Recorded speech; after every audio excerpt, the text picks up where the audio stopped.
Have you ever had a hard or painful spot on your breast that didn't empty or feel relieved after you pumped or breastfed? If so, you may have a plugged duct.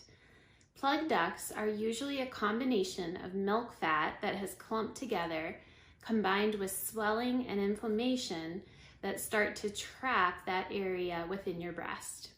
If you imagine the inside of your breast being like a cluster of grapes, with grapes being your milk glands and the stems being like the milk ducts that take the milk from the glands to the nipple. Well, within either those glands or those ducts, milk can build up, and if there's a long space between feeds or other factors, this milk can start to clump. And then after that, inflammation and swelling starts in to the point that sometimes those ducts actually get pinched closed from the swelling. So to relieve a plugged duct, we want to focus on anti-inflammatory approaches that reduce the swelling. We want to liquefy the milk fat, and we want to get that milk moving out so that the swelling and inflammation can go down. The first thing to start with when you think you have a plugged duct is anti-inflammatory medication or supplement. I recommend either ibuprofen or turmeric. These are both anti-inflammatories, so you can take whichever one you prefer, whatever you're more comfortable with. Take it continuously according to the package directions until you feel relief, but of course talk to your doctor if you have other health conditions.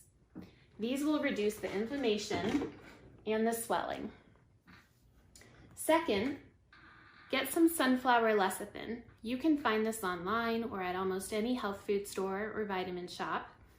Take it also according to package directions. What lecithin does is it helps to liquefy the milk fat so that it can mix into the milk, be less clumpy, and that way it's easier for it to travel out through the ducts. You can take it at a higher dose when you have a plugged duct, and that will help to emulsify the milk fat, and then at a lower dose later to help prevent plugged ducts if you're prone to them recurring. And then finally, alternate hot and cold packs. I like these made by Lancino. They fit around a pump flange or on your breast within your bra, and you want to use cold more than heat. This is the biggest mistake that I see with plugged ducts, is I see women use heat too much. Heat, if used excessively, can actually increase the swelling and the inflammation, making the problem worse. It's really important that you use cold for a longer time period than you use heat, because cold will actually reduce the inflammation and swelling.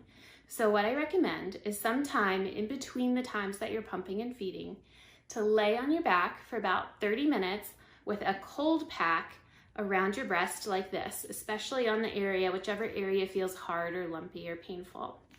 Alternate that 30 minutes of cold with using heat right before you pump or breastfeed, or right at the beginning of the pumping or breastfeeding. These can be microwaved for a couple of seconds. It warms it up. Apply it when you're getting ready to nurse or pump. And what the heat does is, again, it helps to liquefy that milk fat. It helps it melt so it can flow more easily. It can also help you relax a little bit and feel soothing. But it's important that if you use heat, to only use it for about 10 minutes at the beginning of a feed. And then later on, when you're done with nursing or pumping, go back to using cold again. And you can alternate between hot and cold until you feel relief. We want to make sure that you either pump or breastfeed often when you have a plugged duct. We want to get the milk moving. That's what's going to give you relief, and it's going to help reduce the inflammation naturally. So pump or breastfeed often, and while pumping or breastfeed, try to massage that spot that is hard or painful. Do it gently. You can even use a vibrating toothbrush on that area to help break up the milk plug, but use some massage or a vibrating toothbrush there, and that will help empty it as well.